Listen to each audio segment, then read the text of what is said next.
Got a break. How's it? Good.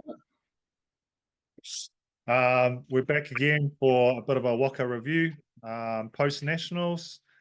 A little bit different this one, but yeah, you'll get the gist of what we're up to. First off, massive thank you to Waka New Zealand. Thousands and thousands of paddlers there. Great event from our young tamariki to our over 80. It's always good to see such a range and all the paddlers out there going hard. Um, Congratulate all the teams that were involved, that achieved their goals, that qualified for Worlds, and that were just part of the event. And also a big mihi to all the volunteers. Countless hours out there in the sun. It's not easy. I was kind of thinking, coaching and also like that kind of work is harder than paddling. Just out there all day getting smashed by the sun and whatnot. And without them, this event wouldn't be able to happen. So, yeah, big thanks to all the volunteers out there and Waka New Zealand for putting on this great event, 2024. So Tipu, how was your campaign, bro? As a whole, individual, team, selling merch? I don't know what was the reflection. Yeah. It was just as good as any year. Yeah, like you said, big thank you to Waka New Zealand and all of the volunteers. The paddling is, the easy part. But Waka New Zealand's professionalism and the support that they have is running one of the best events in the world, really, when it comes to numbers and age groups and all that. So but overall, very, very good campaign. I would say, this year, for me anyway, it was cool to know that, like, definitely didn't put in as much training and preparation in the lead up. It was a little bit distracted, but cool to know that you can kind of still get some results. So individually, was pretty happy with the performance.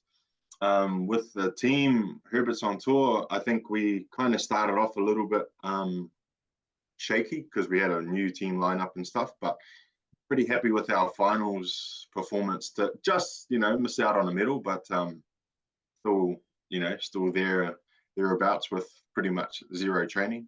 But yeah, with the train like a king stuff, big thank you to Irene who just holds it down for us. She does pretty much all of the merch mahi side of things, and yeah, wouldn't be able to get the stuff to you guys without her. So thanks Irene. No, me, bro. We actually had some t-shirts as well. We were trying to sell Eat, Sleep, Paddle, Repeat. So if you want one, hit me up, guys. Still got a few left. It'll be okay. But today we're going to quickly go over and review the results from Open Men, Open Women, and then a couple of mentions as well. But I think we won't delve too deep into the racing for this podcast. Maybe we join the Oraki boys, Jackson and stuff, and look really into the racing. There was more talking points, I guess, and we put it out onto social media around some of the stuff that happened and people's or paddlers' views on a few things. So we're going to have a corridor about that in a little bit more depth. But first off, Bo, you want to just go through some of the results? Yeah, man. So for the Premier Men's 1500 meter, we had Wakamanu coming first, Putti Boys second, and then yours truly, Pure OCC. Like I said earlier, Herbert's, we just missed out on a medal, fourth place in that one. But, that massive for Wakamanu, winning a 1500 meter for the first time in 11 years, was it? True. 2013 was the last win for Wakamanu. So pretty amazing to see them take out the 1500 meter, and cool to see, see someone else win that one for a change other than OCC, Butties, or Herbert's on tour, For the 12-man 500 meter, we had Piniola take that out, showing their depth in their 12. Wakamanu pretty close behind, and then very close behind Orake. That was a pretty close race, and awesome to see Orake in there. Yep. And then the W6 500 meter, we had Wakamanu take that out, pretty with pretty good performance. Piniola second, and then Orake again snatching up a medal, and over, well, not only achieving their goals, but smashing them in terms of actually standing on the podium. So Yep. Big ups to Orake, but Wakamanu, I think, pretty outstanding. Winning all. Well, so they also won the. Did they win a 12 or regionals? Nah, Te Poko Tika. We just got. Yeah, that's right. If they were close on that W12 team, so shoot, they would have been a 3 gold. That would have been 3. That they were close. They were close. Close. Yeah. That's always our goal, is to get those 3. So no, they definitely were dominant, and then Orake boys proved their worth and really came through and delivered. So congratulations to them. Mm-hmm. And then the Premier Woman. Yep. So the Premier Woman, we have the W12 500. We had Horota, Akarana, and then Ngāhui Horo. The 1500 meter, we had Hayata, Pakuranga, and then Akarana. And then the 500 meter, we had Horota, Hayata, and then Whakatane Wakama. Awesome. Sweet. Yeah, Horota still dominating. Still dominating. Yeah. Had a little bit of tough final in the 15. I know in lane 1, but still dominant in the 500 for sure. Yeah, nice. So congratulations to those wahine. Some other mentions as well from the other divisions. You had the Fluffy Slippers from here in Maumaunganui in the I think they're 70s or 75s. The Ngāhui Horo Golden Masters, the Tāne and the wahine. So that was your dad. And your mum, was she with them? Yeah.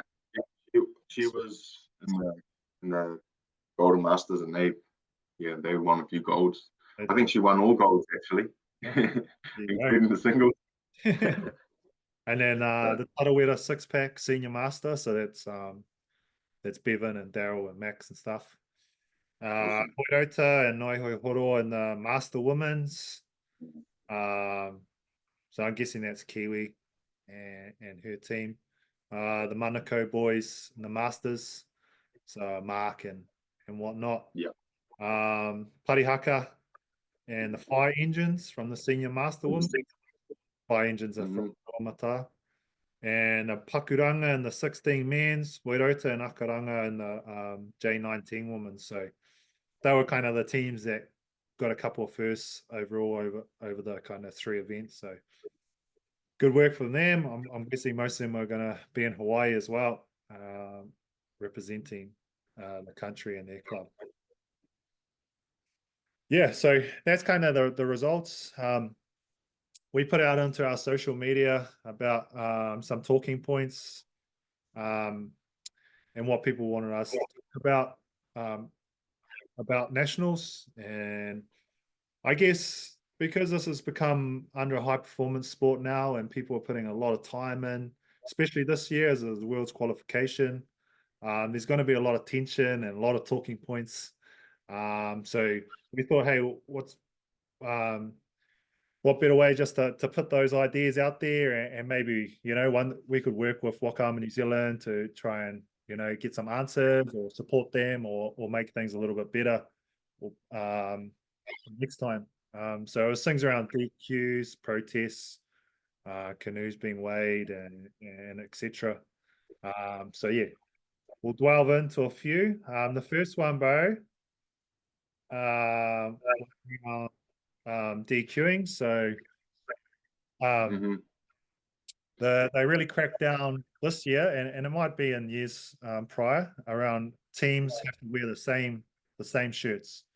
So if one team is wearing all singlets, it's got to be all singlets or all t-shirts. And this is clearly stated in the rules. And I think it caught a few teams out. I know of 2 teams where one person wore like a singlet and the rest wore t-shirts, and disqualified for that. Which is like fair enough, you know, if they want to set the standard. But then there's also the rule around W1 paddlers must wear a club or regional racing uniform. So that's in the rules that I got. So in terms of consistency, because I know paddlers didn't, you know, what are your thoughts on that? So this is in the sixes as well, or singles as well? Singles. Oh, the singles. Oh, sorry. Repeat that. Repeat that. Rule again. W1 paddler shall wear a club or regional racing uniform. True. So Yeah, I, you know, I'm guilty of this, of course, because as you've seen in a lot of the finals, I've worn, you know, train like a king singlets or sometimes Herbert's on tour singlets. And our club's probably a good example, but you know, most clubs have a very different, like a very significant, I would say, uniform. Whereas, like our club, Ngāhui Horo, we're probably one of the clubs that have like the largest range of uniforms, and I can tell you now, I've got like 5, 6 different Herbert's on tour tops, and we just decide on the day which one we're going to pull out. So yeah, I mean, I'm willing to conform, you know, especially if Waka New Zealand put down the hammer a bit more on that. I don't know, but then at the same time, yeah, I know we do have regional singlets. Yeah, we do have regional singlets.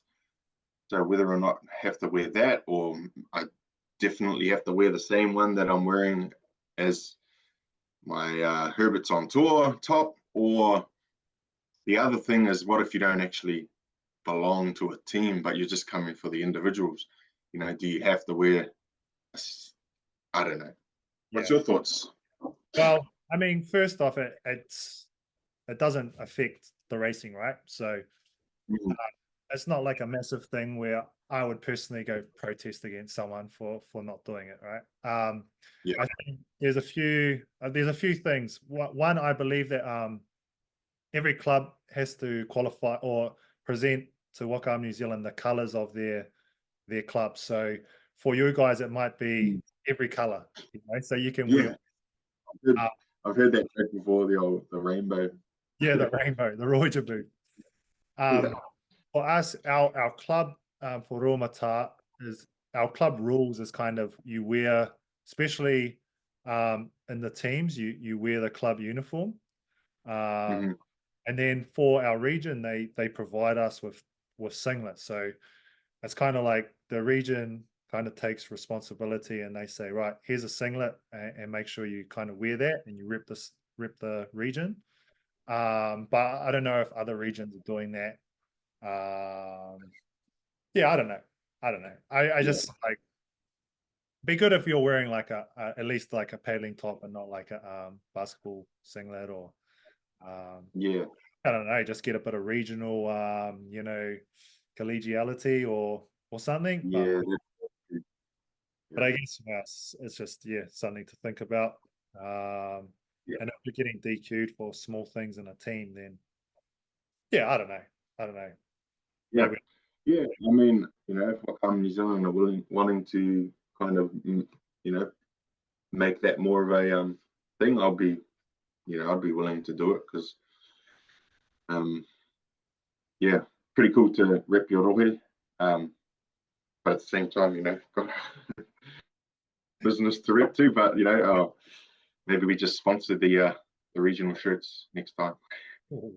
Now we're talking. Oh, they're not making any promises. That would get the brand out there. Yeah. Nah, sweet. We'll leave that and we'll move on. Because there are a few points to cover, but one's the flags, bro. So a question to you: can you, as a team or individual, take advantage of what's happening with the flags? Well, well, people are, that's for sure. Yeah, this is the been a main, I guess, talking point for years, eh? Like,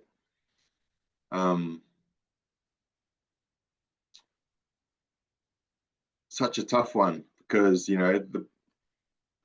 my thing even leading into this was the black flag is being like taken advantage of because as soon as it drops, Yeah. people know that once it's down, you can't get disqualified. So with that in mind, it's practically a green flag for most people now. And then the other side of it, though, is that if you were to remove it, how good, like, I don't know, So how even can you make the starts, yeah, Because I think with, if like there is no black, yeah, for what? sure. Like so there was a few races where the black flag was still up. Semi-final, wasn't our race, but it was the other race. For 6, and the black flag stayed up, and then the green went. But there was no team that got DQ'd, so there was a few protests. Like someone's got it in the rules. If that black flag's still up, it's a DQ. So I talked to a friend. He actually was on the boat, or he works the flags, and he said that was a human error and that the black flag should have come down. He said that there's a camera on the line. So when there is a protest or a DQ, they go to the camera. It's on the bank and it looks at the start line.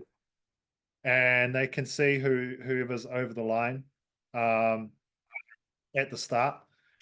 But then talking to some of the paddlers that were in that discussion of that race, they got told that the shots weren't quite clear enough to DQ a team. And so I guess it's pretty hard. Pretty hard. Like sometimes you're sure that a team is over when it's red and then it will go green. But nothing's done about it. And that the person at the starting, calling the starts, sometimes they might think a team is over, so a black flag's up, but really when they go to the camera, it's actually not over. So, there's that human eye or that error, which is understandable. I guess my thoughts was, even you take away the black flag, right? You have the white, you have the red, and as soon as green goes, there's a photo taken during every race, and if you're over, and it's a DQ. It stops rolling starts. That stops people trying to push it, and you just have to take that skill and responsibility that you're actually behind the line. The only issue that I talked to with the flag, my friend that does that, has said, well, if there's a tailwind, then it's really hard. And then the kids as well becomes quite difficult. Yeah. It's almost be different for the kids versus the once you get into the J19s and opens, just to bring that, just to dial it in a little bit more for the opens, because we can, most of us know how to start on the start line. I was also so prior to nationals, I was thinking actually another way, another way was if you were still having the black flag. I kind of like the idea of the black flag not dropping, despite people being over or not. Like the black flag shows that someone's gone over. Yeah. But I like the idea of the green coming up, because the black flag gives you the chance to get back on back on side. Yeah. But, you know, like I said earlier, when they drop that black flag, people know already that, yeah, it's time to go. So they're going to go anyway. But if the flag stays up, then the green comes, boom, then you take the photo.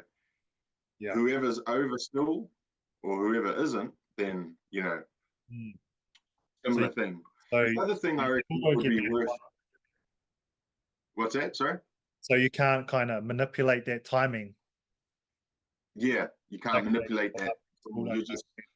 You've got to be on, otherwise, and it's up. You know, you're over already. You're going to give it a certain period of time, and then boom, green, straight. There's no jump in the start. There's just, and then, but you still get the photo.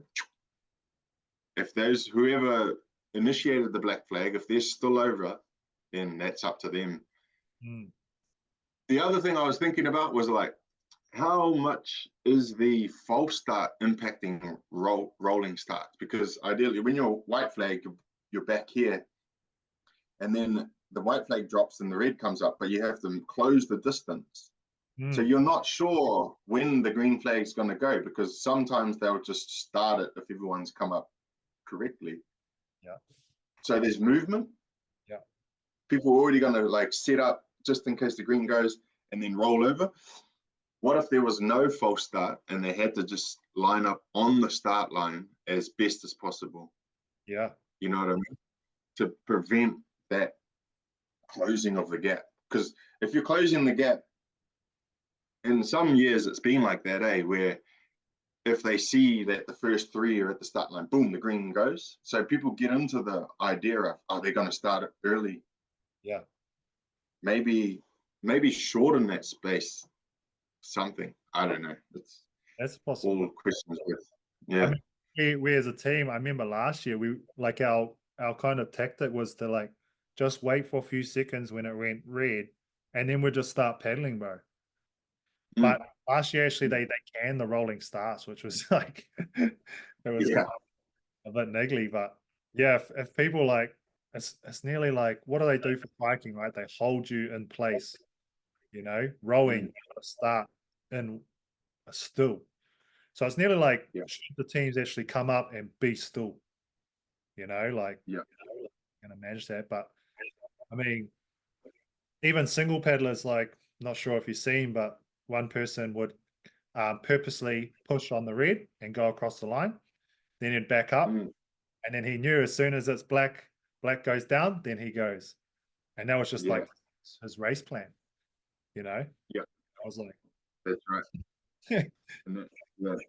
So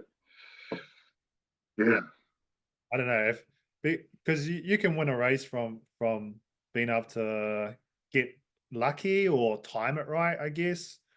Is that where we want to be? You know, like that's right.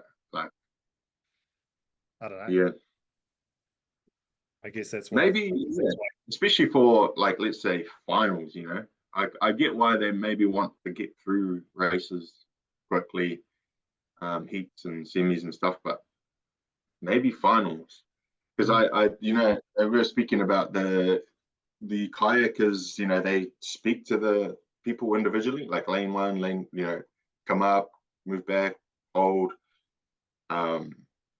I don't know, maybe there needs to be something like that for, especially for the final, you know.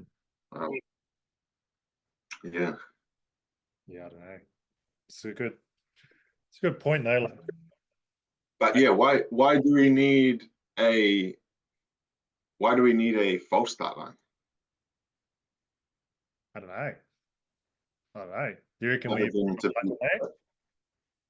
because there's going to be, because if everyone can line up on the false start line correctly, that's good. But between the false line and the starting line, people are going to move up at different paces anyway. Yeah, that's right. And so that makes, whereas if they were all actually lining up on the start line properly to begin with, maybe there would be less, you know, guessing going on. Like just the red flag, everyone's got to sit on the start line or around, you know? Yeah. when everyone is sitting there, oof, green.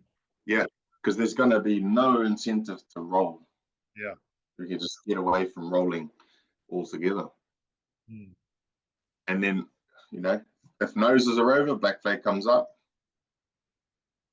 Yeah, I don't know. What do they do in kayaking? Do they sit still or? Yeah, they sit still, and then they get called up or back. Oh well, I know that it depends because the 500 meter they put the pontoons out there, Oh yeah. and you actually hold your tail. So the starts are actually really perfect because there's no movement at all. Everyone's lined up. They do that in the regattas in Hawaii for their sprints. So they have two people Mm. and they're in the water with their flippers and they hold the front and the back of the canoe right on the line and they're swimming there and they're holding it and then the green flag goes and they just fucking dive under and get out of the water. Yeah. Well, they have to make on the stool, he runs on the line. There's no Yeah. move. So Yeah, I can't remember how they did that exactly with the pontoons. They might have had them out there, just anchored. mm, But the other thing was, I think there weren't as many lanes. yeah. That's the other thing too. Yeah, when you're trying to get 13 wakas, 13 people holding tails and Yeah. things like that. Need more volunteers. Yeah. Another talking point that's been brought up is around the weighing of the canoes and also the W6s. And so, well, first off, do you think all the W6s should be the same canoe? It's a hard one because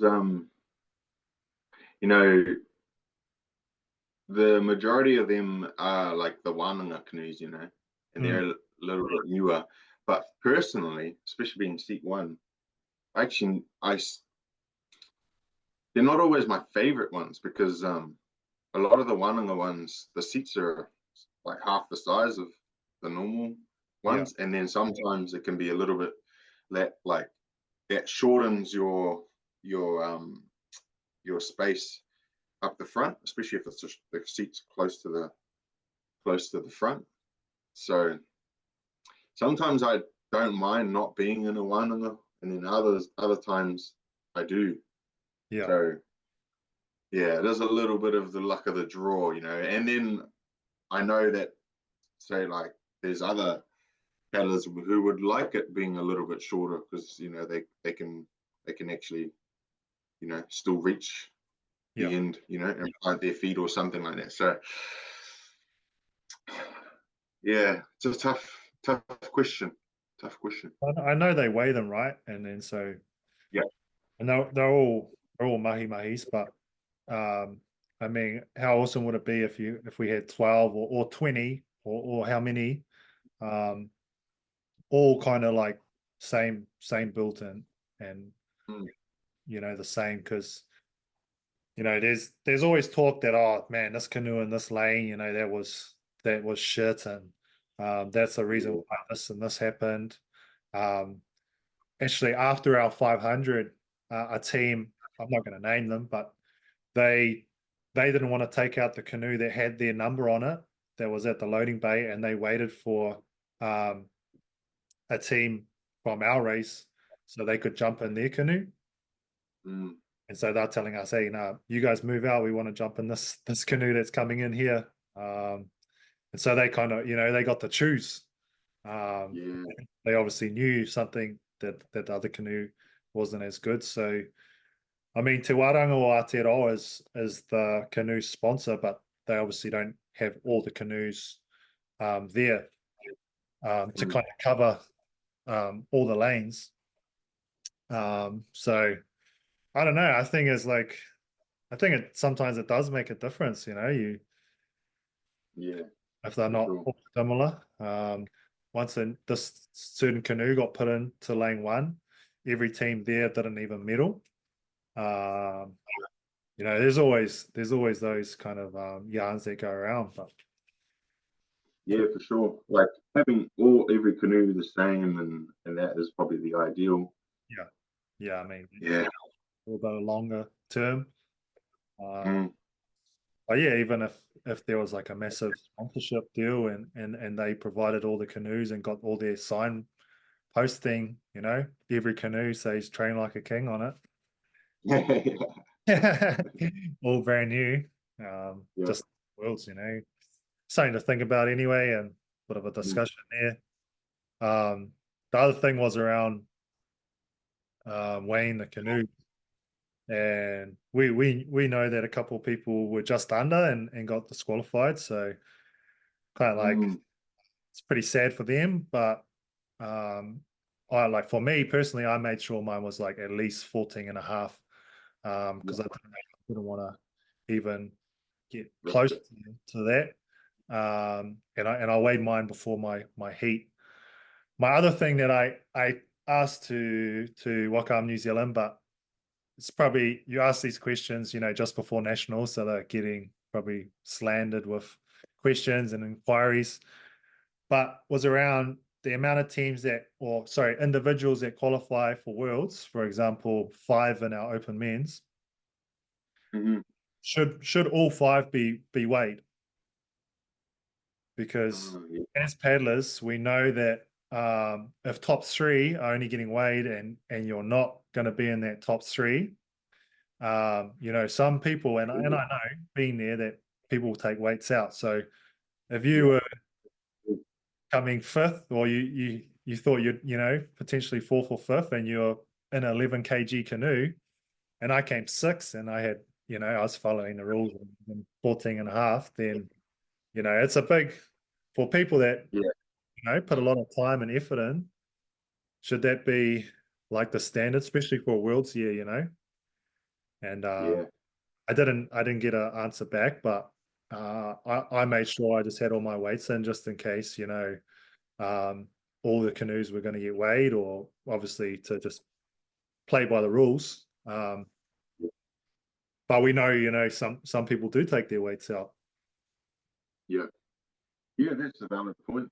I think, especially yeah, for the 5 going. Um, I really like this system compared to the old system. You know, of weighing your canoe once and then the one will be all.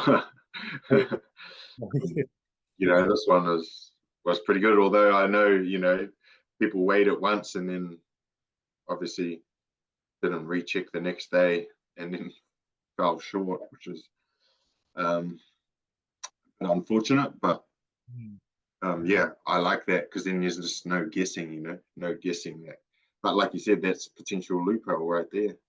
Yeah, Especially if you got, you know, nothing to lose. yeah, yeah, yeah. But I do think the system's way better. Like as you mentioned, it was a bit of a nightmare trying to get your canoe Mm, weighed on the Tuesday night.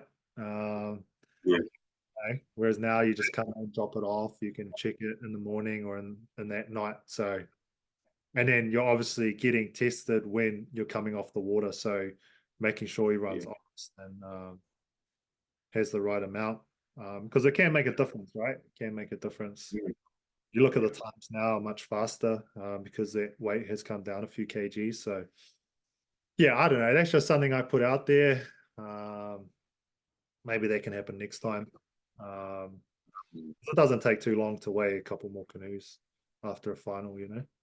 More points. One is around the regional race. So we got asked if we even think this should be a race. And for us, Te Poko o Te Ika, we take this race pretty seriously. Um, we we pick our team from our regionals. So we have a 250-meter heat, and then we have a final, and the 12 fastest men and under 19s. Whoever gets the 12 fastest times represents the men, and same with the wahine. So it's like people are like, that's their goal is to make the regional team. And we got guys mm, that, you know, Craig's a senior master. Then we had 2 J19 boys in there as well. And I mean, we love the race. We're always like gear up for it and try and beat you guys in the Auckland region. Mm. But what are your thoughts on it?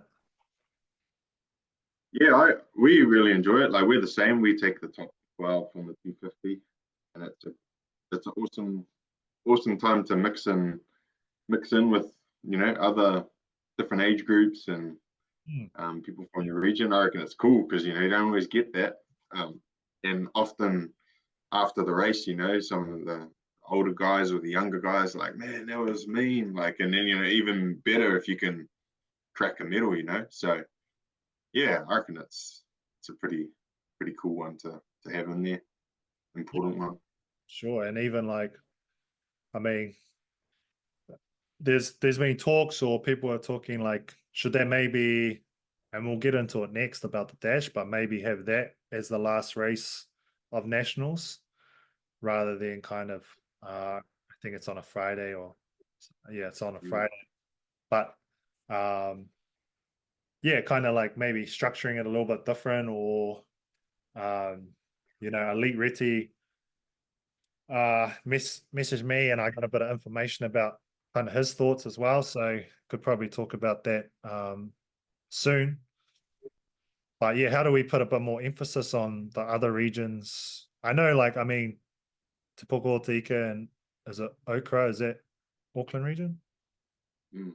They're like Yeah. the two biggest regions, right, with the most paddlers, and then there's you guys as well. But I think sometimes some teams or some regions just put in whoever and kind of like maybe doesn't take it as serious as Yeah.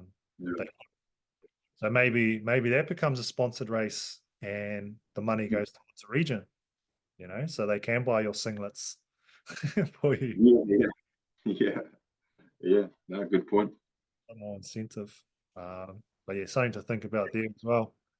Um, the last kind of point is around the dash. So for you, is this something you focus on? Is this something you look forward to? Is it in the right place or time at nationals? What are your thoughts? Yeah, that's a good question. I I treat it well. I did treat it pretty seriously.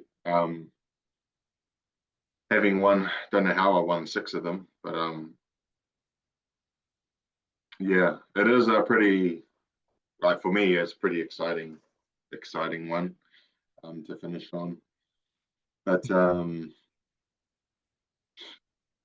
yeah, it's a tough one. It's in its own league, because like obviously you don't have it on world championship level, so Mm. um, It's like a good, yeah, it's like a good spectacle, at the end of yeah, the race, end of, the competition. It's a little bit hard mm, to get that, we would have done 2 times 1500 and then a 500 meter. yeah, And it's kind of like in the back of your mind, but it's like you kind of get yeah, to it and you're like, just go out yeah, and give it your all and, see what happens. Um, I seen obviously Elite during the 19s kind of just paddled off um, during the red flag and kind of did the race himself. So I asked him what he was up to, just to get a bit of an insight, and this is what he said. He said, "I think the dash should be more fun and entertaining. Traditionally, a Māori competition and meetings conclude with some kind of entertaining or light competition called a whakanaho. This lifts the spirits after a long week and allows people to loosen up and engage in something without any pressure. He thinks it should be great to change up the format and have W1 and regional racing together, and then club racing on the other days, followed by exhibition racing at the end, which is interesting. Come from him and his thoughts. So he obviously just want to have a bit of fun out there and I don't know, start with the flags and green. But yeah, I guess that's his viewpoint. Like, uh, mm, you know, is it a bit of fun, the 250? I mean, it is a little bit. Could it be done on Wednesday evening and then you do like a regional fun race at the end on Saturday. I don't know. Yeah. I definitely stand by the point that like, yeah, it's pretty hard to perform optimally in it when you've already raced like 1500-meter final, 500-meter final in the same day. So it probably could suit being somewhere else. But it is an awesome spectacle. Yeah. I like the serious nature of it, but it's still fun. Like it's not like, especially Worlds year, if you don't win it, then it's not the end of the world. It doesn't mean you're not going to go to the Worlds and whatnot. Yeah. Um, Like the be all end all. And yeah, it's still fun. You're competitive as well against, all of yeah. us. It's almost like another chance to, knock someone that might have got you in the 500, and you get to kind of prove your worth against them on another distance. So I definitely love that about it. I'm a competitive person, so I like that. But maybe the other, there's regionals, but what would be awesome? I think I used to do it in the past was mixed racing. Yes. And a mixed region. Yeah. Women and men I just thought about this. The 250 dash, right? You have your maybe your so you got your 19s and your opens. So that's 2, 4, 6, 8. But it's a relay, bro. So one of the males goes, then one of the 19s goes, then one of the wahine, and it's just like 4, bro. You can't start until they cross the line, and it's like a oh, here we go. Talk about a bit of exhibition, eh? Yeah. Like that could be on. Because you just two lane or Yeah. 2 lanes, both lanes just going down, up and down. You just wait, ready, and then the next person's waiting on the other end. You got to pick that would order. That would be cracker. How many would you have in there? Where you would have like two J19s, 2 opens. Yeah, so it'd be like 2 19 men, 2 19 women, 2 open men, 2 open women, so 8. Yeah. Good work. But yeah, if our listeners are out there and they got other ideas, hey, put it on my, let us know. Yeah, well, I like the fact of the 250s still being, that more of a serious middling comp. But if you were to move it to, I don't know, the Wednesday, and then made space for something else to come about, to finish up like Elite said, with some fucking Aho. Who knows? Who knows what it could be? It could open doors. Obviously, we're already, struggling for time during the week, but I don't know. Something to think about, something to change. You know what would be awesome? Like, this is just my selfish thinking. I like the idea of like a 3K race or something. Because where else do you do like a 3K or even a 5K? They still do those at the canoe racing sprint championships. That'd be quite funny, but that's a story. Maybe you do that at the long distance. Maybe at the long distance nationals, there might be time for a short course paver type race. We'll go to the last point, Barry, and this is still with the dash, but heaps of people put it in. It was around DQ. So just to put things into context, Jules was supposed to do it, and he gave his spot to Casey, and because he wasn't formally in the race, he got DQ'd. This is something that used to happen quite a bit. Like you just be, bro, you jump in for me, and it was kind of all good. But obviously, it was either protest or someone cracked down on it. So he got DQ'd. Yeah, what are your thoughts on that? Yeah, I mean the only one I know of the past jumping in. I remember Shannon Moon gave Jamil Ruka his spot one year, and that was all good. I think the only difference was maybe the officials didn't know about it. So I think, if you've watched the live or the Māori television coverage back, they didn't have enough time to change names and any of that. So maybe, if maybe it would have been all right if they just kind of had a little bit more time, and Waka New Zealand maybe was made a bit more aware of it. No doubt, Casey obviously deserves to be in there because he's one of the fastest in New Zealand. But yeah, good on Waka New Zealand in a way for, if they don't uphold some of their rules and professionalism, then we wouldn't have the event that we do. You just get people jumping. Yeah, and I mean we can look at past stuff, but I guess their goal is to always, become better as well in terms of cracking down on stuff. That's why new rules are introduced and stuff like that. But no doubt, Casey still has the mana of winning. That's still no one's taking that away from him internally. Yeah, I think like you look a little bit deeper and say why he wasn't there from the get-go, and the originals was a bit of a not a muck around, but obviously they were going to have it at the ramp, and then they had their 6-man at the ramp, then their W1s at the lake, but at the lake the timing was off. There's no lanes.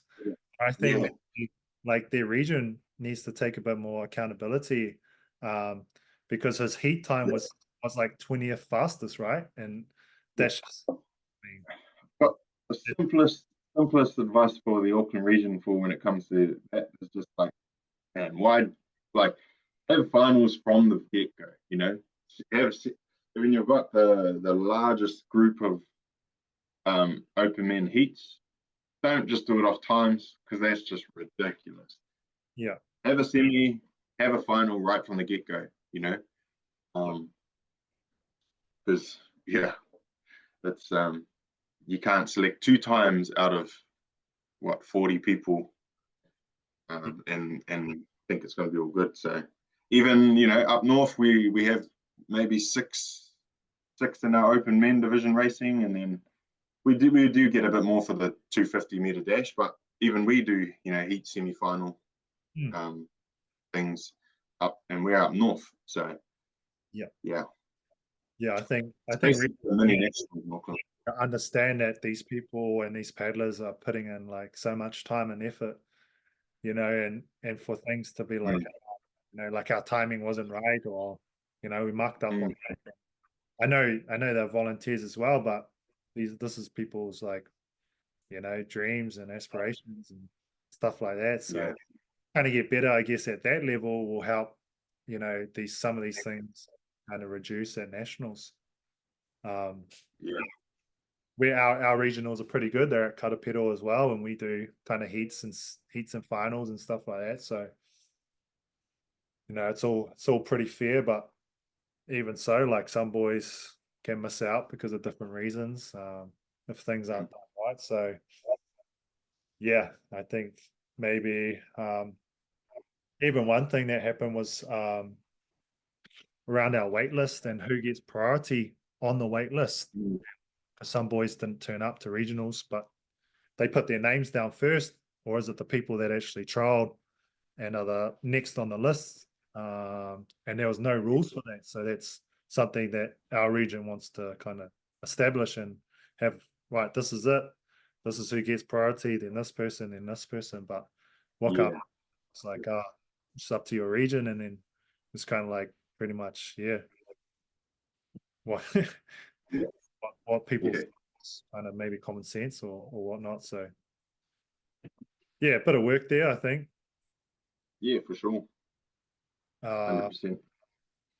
Like some people were saying that and voice your opinion on our comments. If should we have like a paddlers rep, or do we have a paddlers rep or association where we can work alongside, Waka in New Zealand and voice our thoughts, like a bit of a union or an association. Yeah, instead of Yeah. people going to them, to Lara, to Amelia or Tara, etc. Just having one person or a collective where people can go to them and then they work with Waka. Yeah, go to like Yeah. stuff. Because at the end of the day, we all want to see it grow, and if we can support the national body, what's the harm in doing that? Yeah, for sure. And I know they've got the little Taiohi as well, which elite, they're like elite and that have been a part of for a few years. So that's like the rangatahi voice for, changes they want to see and stuff. So, but yeah, it would be not a bad idea to get some more of the community outside to offer some, feedback. Yeah, that's right. Mate, that's all the points for that one, bro. Maybe we'll do a little bit more of a deeper review with some other boys on the racing.